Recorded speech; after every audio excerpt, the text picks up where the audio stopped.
በጉጉት ሲጠበቅ የነበረው የዲፕሎማቶች መንደር በሆነው በሳር ቤት ሳይታችን ላይ የቤት ባለቤት ለመሆን ፈልገው ሽያጭ በመጨረሳችን እድሉ ላመለጣችሁ ደንበኞቻችን ዳግመኛ በዛው ሳር ቤት ከቫቲካን ኤምባሲ ፊት ለፊት የተለያዩ የካሬ አማራጮችን እስከ 35% በሚደርስ እውነተኛ ቅናሽ ከ80 ካሬ ጀምሮ በ5.7 ሚሊዮን ብር የቤት ባለቤት ስናደርጎ በታላቅ ደስታ ነው። በተጨማሪም ቤተ መንግስት አቅራቢያ ያደረገውና የብዙሃኖች ትዝታ በያዘው በአቧሬ አዲሱ ሳይታችን ላይ ከባለ አንድ መኝታ ጀምሮ የመኖሪያ ቤቶችንና የንግድ ሱቆችን ደግሞ ከፈለጉ በኢንዱስትሪ መንደር በሆነው በገላን ባወጣረው ትልቅ የገበያ ማዕከላችን ላይ በጠቅላላ ዋጋ ከ2.6 ሚሊዮን ብር ጀምሮ የሱቅ ባለቤት ይሁኑ። ያለን ቦታ ውስን በመሆኑ እንዳያመልጦ። ለበለጠ መረጃና ለሳይት ጉብኝት ከታች በምናስቀምጠው ስልክ ይደውሉ።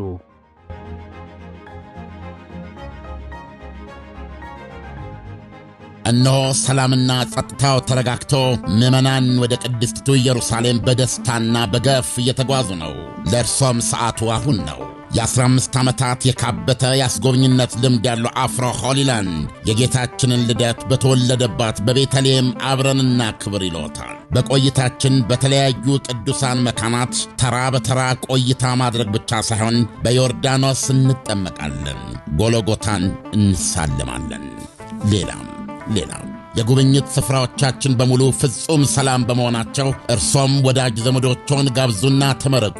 በተለያዩ ዓለማት የምትኖሩ ኢትዮጵያውያን በሙሉ ከዘመዶቻችሁ ጋር እዛው ቅድስት ኢየሩሳሌም ውስጥ የማይረሳ ቀጠሮ ያድርጉ። አድራሻ ቦሌ መድኃኔዓለም ሞርኒንግ ስታር ሞል ሁለተኛ ፎቅ፣ ስልክ ቁጥር 0988 181818። ከውጭ አገር ለምትደውሉ በዋትሳፕ 0930 011998። ጌታችን ኢየሱስ ክርስቶስ የተመላለሰባትን ከተማ እንደመርገጥ ምንኛ በረከት ይኖራልን! አፍሮ ሆሊላንድ አስጎብኝና የጉዞ ወኪል።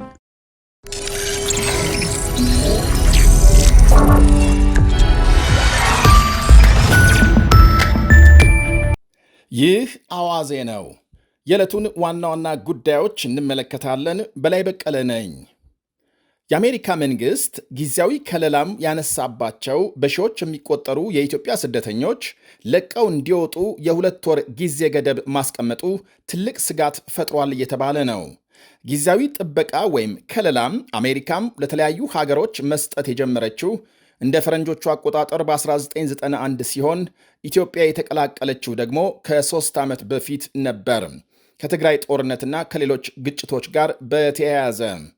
ይህ ጊዜያዊ ጥበቃም በመሰረቱ የሚሰጠው በሀገራቸው ጦርነት ወይም ግጭት፣ የተፈጥሮ አደጋና መሰል ለደህንነታቸው አስጊ ሁኔታም ለገጠማቸው ስደተኞች ነው። ቴምፖራሪ ፕሮቴክትድ ስታተስ ወይም ቲፒኤስ ከተሰጣቸው ሀገራት መካከል ሶማሊያና ሶሪያም ያው ከጦርነት ጋር በተያያዘ እንዲሁም ኤልሳልቫዶር ከርዕደ መሬት ጋር ተያይዞ ይጠቀሳሉ። ለአንዳንድ ሀገራት እስከ 20 ዓመት የዘለቀ ከለላ ተሰጥቷል። ለምሳሌ የሶማሊያ ጊዜያዊ ጥበቃም ከ1994 ጀምሮ እስካሁን ቆይቷል። እንደ ስሙ ጊዜያዊ ነው፣ ቋሚ እንዲሆን ታስቦ አይደለም የተዘጋጀው ይላሉ ለቢቢሲ ቃላቸውን የሰጡ የሕግ ባለሙያ ሙሉ ዓለም ጌታቸው። የአሜሪካም የሀገር ውስጥ ደህንነት መስሪያ ቤት ጊዜያዊ ከለላውን በየጊዜው እንደሚያድስ፣ ጥበቃ የሚደረግላቸው ሰዎች አሜሪካ ውስጥ የመስራት መብት እንዳላቸው፣ ጊዜያዊ ከለላም እንደ መኖሪያ ፈቃድ ወይም እንደ ዜግነት የሚወሰድ አይደለም። በከለላው ስር ያሉ ሰዎች የሕጋዊ ጥበቃው ቀነ ገደብ ከተጠናቀቀ በኋላ ከአሜሪካ መውጣት ይኖርባቸዋል። ለኢትዮጵያ የተሰጠው ጊዜ የሚያበቃው የካቲት 12 2026 እንደ ፈረንጆቹ አቆጣጠር ሲሆን ከዚያ በኋላም የሚቆዩ ሰዎች ከከለላ ውጪ እንደሚሆኑ የሕግ ባለሙያው ያወሳሉ።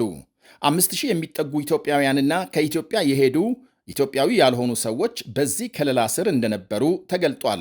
በዚህ የ60 ቀናት ጊዜ አሜሪካንን እንዲለቁ የተነገራቸው ኢትዮጵያውያን ከጊዜያዊ ሕጋዊ ከለላ ውጪ ወደሆኑ የጥገኝነት መጠየቂያ አሰራሮች መዞር እንደሚችሉ ባለሙያው ይናገራሉ። ነገር ግን ከለላ እንደሚያስፈልጋቸው ለማሳየት ማስረጃ ማቅረብ ግዴታቸው ነው። የሚያቀርቡት ማስረጃም ሐሰተኛ ሆኖ ከተገኘ ለወደፊት ሊገኝ የሚችል የስደተኞች ከለላን እንደሚያሳጣቸው ተናግረዋል። በነገራችን ላይ ኢትዮጵያ ቆይተው አሜሪካ የገቡ የተለያዩ ሀገራት ዜጎችም የዚሁ ጊዜያዊ ጥበቃም ተጠቃሚ ሆነው ቆይተዋል። ወደ ሌሎች ዘገቦች ስናልፍ ኑሮ በጣም ከባድ ሆኖብናል ይላሉ በሩሲያ ጥቃት ለጨለማ ተዳርገው ቀናት ያስቆጠሩ በ10 ሺዎች የሚገመቱ የዩክሬን ኦዴሳ ከተማ ነዋሪዎች።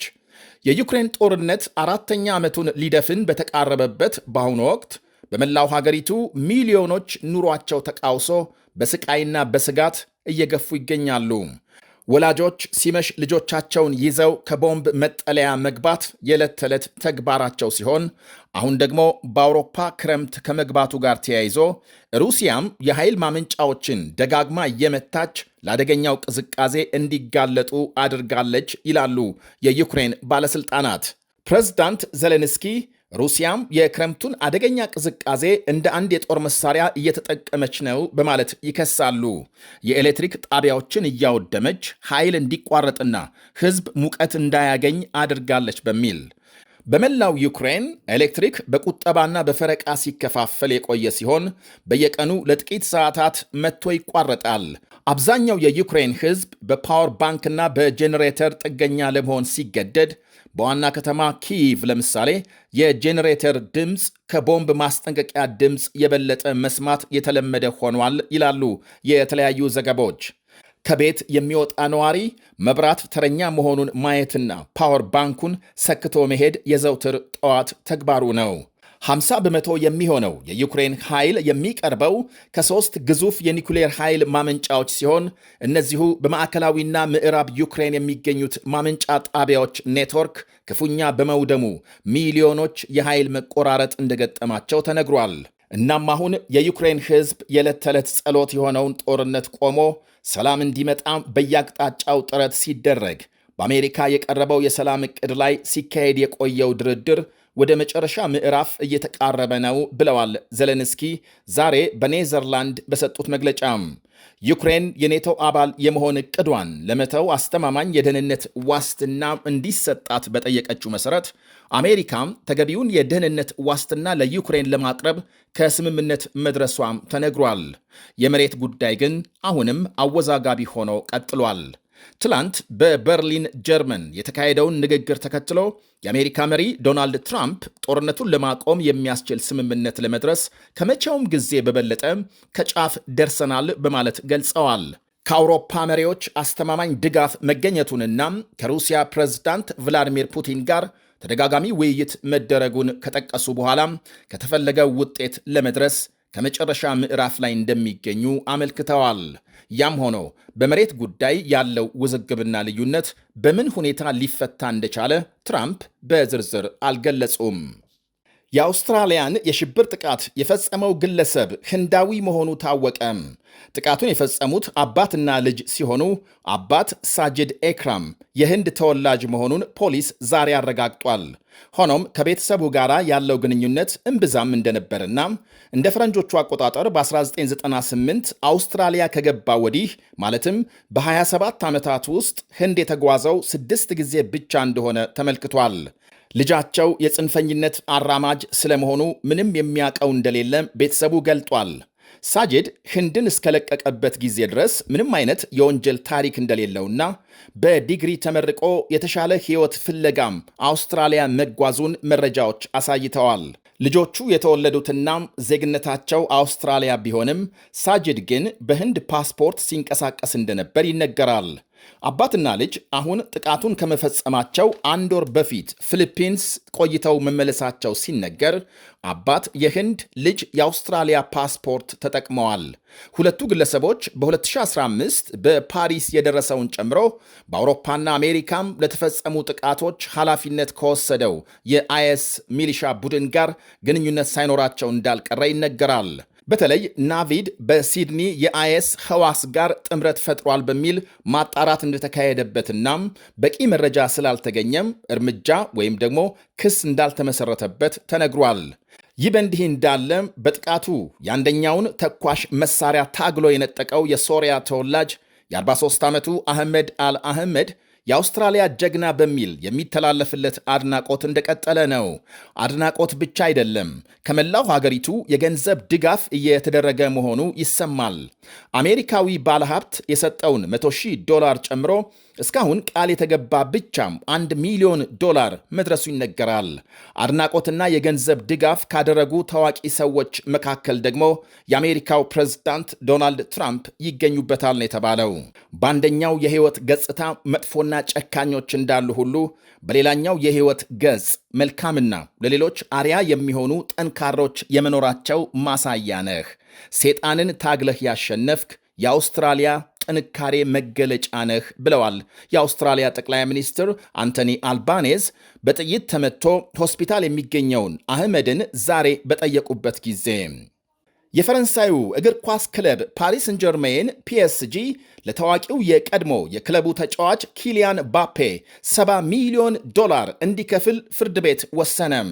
ተጫዋቹ በክለቡ በቆየበት ጊዜ ያልተከፈለ ደሞዝና ቦነስ እንዲሰጠው ክለቡን ከለቀቀ በኋላም ሲከራከር መቆየቱ ይነገራል። ባፔ 263 ሚሊዮን ዩሮ ሲጠይቅ ክለቡ በበኩሉ ከኮንትራት መፍረስ ጋር በተያያዘ ተጫዋቹ 240 ሚሊዮን ዩሮ እንዲከፍለው ክስ መስርቶ እንደነበር ተመልክቷል። ያም ሆኖ ዛሬ የፈረንሳይ ፍርድ ቤት ውሳኔ የሰጠ ሲሆን ክለቡ ለተጫዋቹ የ3 ወር ደሞዝ ያልከፈለ መሆኑን በማረጋገጥ ከቦነስ ጋር ደምሮ 60 ሚሊዮን ዩሮ ለ26 ዓመቱ ተጫዋች እንዲሰጥ በይኗል። እንዲከፍል ከተወሰነበት ከዚህ ገንዘብ ውስጥ አብዛኛው ከቦነስ የሚገኝ ነው ተብሏል። ባፔ ከፒኤስጂ ለቆ በአሁኑ ወቅት ለስፔኑ ሪያል ማድሪድ እየተጫወተ መሆኑ ይታወቃል። ይህ አዋዜ ነው። በጋዜጠኛና የመድረክ መሪ ወንደሰን ከበደ የተዘጋጀው የመድረክ ማስታወሻ መጽሐፍ ባለፈው ግንቦት ወር እዚህ በኢትዮጵያ አዲስ አበባ በሂልተን ሆቴል የሀገራችን እንቁ የኪነ ጥበብ ባለሙያዎች በተገኙበት በታላቅ ድምቀት መከበሩ አይዘነጋም፣ ይታወሳል።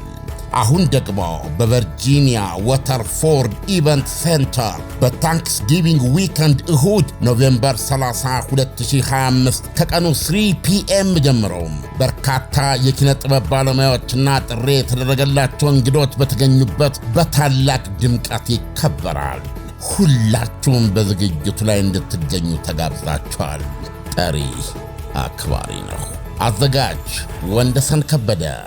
በጉጉት ሲጠበቅ የነበረው የዲፕሎማቶች መንደር በሆነው በሳር ቤት ሳይታችን ላይ የቤት ባለቤት ለመሆን ፈልገው ሽያጭ በመጨረሳችን እድሉ ላመለጣችሁ ደንበኞቻችን ዳግመኛ በዛው ሳር ቤት ከቫቲካን ኤምባሲ ፊት ለፊት የተለያዩ የካሬ አማራጮችን እስከ 35% በሚደርስ እውነተኛ ቅናሽ ከ80 ካሬ ጀምሮ በ5.7 ሚሊዮን ብር የቤት ባለቤት ስናደርጎ በታላቅ ደስታ ነው።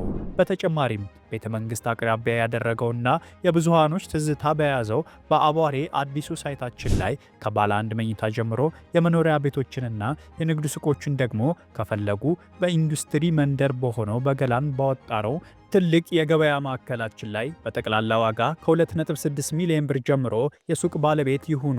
ያለን ቦታ ውስን በመሆኑ እንዳያመልጦ። ለበለጠ መረጃና ለሳይት ጉብኝት ከታች በምናስቀምጠው ስልክ ይደውሉ።